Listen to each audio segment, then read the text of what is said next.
Who does not like the smell of freshly baked bread? Walking by bakeries when I was younger was easily one of my best memories. Now you can bring back that memory home with an automatic bread maker. So today let's explore the pros and cons of bread makers. Do you really need it? And if yes, which one is the best available in the market? Let's first bust some myths about bread makers, shall we? I'll talk about the pros subsequently. The first myth is that baking bread with bread makers is cheaper than buying bread. While you may think that getting a bread maker is cheaper in the long run, think about it this way. The cheapest bread makers are about rupees 6,000. A loaf of sandwich bread costs about 40 rupees. Not counting the ingredient cost, you will at least need to make about 150 loaves of bread in the lifetime of the bread maker, approximately 3 years. So that is one loaf a week to make up for the initial cost of the bread maker. Counting the ingredients and your efforts as well, your return on investment will be a lot longer. So if you think getting a bread maker is a cheaper route, think again. The second is that baking bread in a bread maker is less time consuming. While it does make the bread making process easier, it will still take you a long time to bake the bread. Once you add in all the ingredients, depending on the size of the loaf that you are baking, it can take anywhere between 4 to 6 hours. The third myth is that you will always get perfect bread in a bread maker. Now, bread making is a science. You need the right ingredients in the right quantity, added in at the right time, and cook for the right period of time to get the perfect loaf of bread. Till you actually get the recipe right,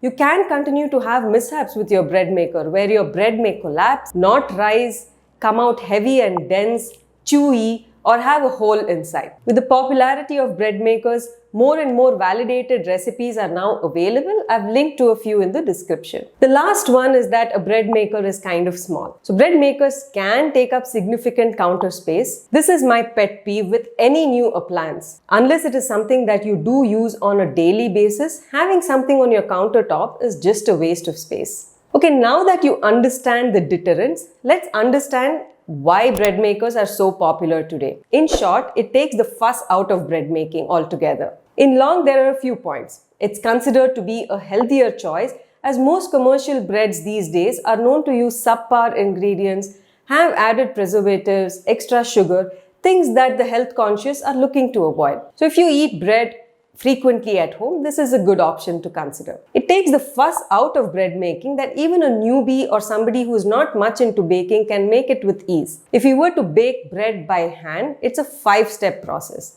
Mixing, kneading, rising, knocking it down, and then finally baking. Mixing and kneading is not only time consuming, but it is also very messy to be done on a daily basis. Rising is quite finicky and determines whether your bread will just be bread or just a lump. Then of course baking. Now modern day bread makers help you eliminate all of these steps with just a single appliance. The other is that it's energy efficient.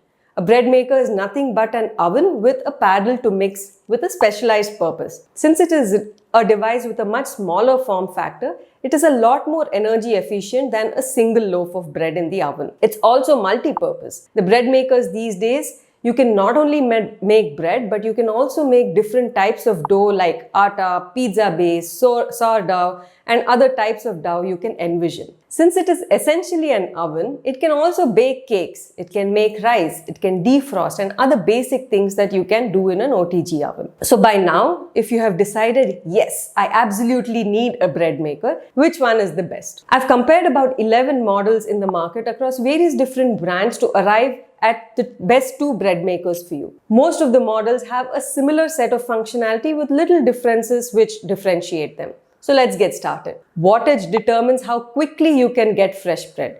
Most are in the 550 to 650 watt range, so not much of a difference. Almost all of the models can make basic bread, cakes, jams with 12 to 19 preset menus that help you guide through the process. They also do come with recipes, although a lot of reviews have mentioned that these recipes don't really work well. So you will need to perfect the recipe through trial and error. Memory function or power failure backup is another key aspect so that you can restart from where it stopped baking when there is a power cut. Most models do come with it now.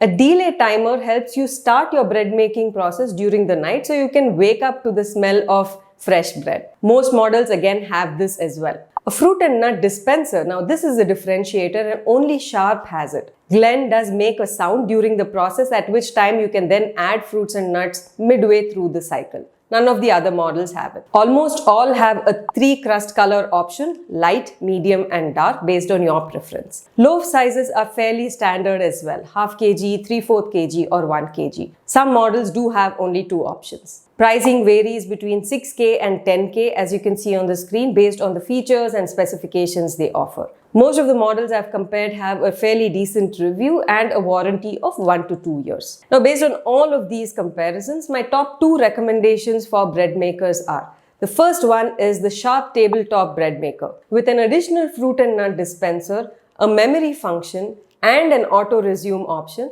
this bread maker is the ultimate choice if you want to make various different types of breads with ingredients added at different times during the process. The second recommendation at a budget price point is the American Micronic or Lifelong. It does the basics of bread and atta making with an option of making 3 sizes. With the lowest wattage though, these do take a little bit longer to bake than the others, but that should not be a problem at all as a percentage of an overall time taken.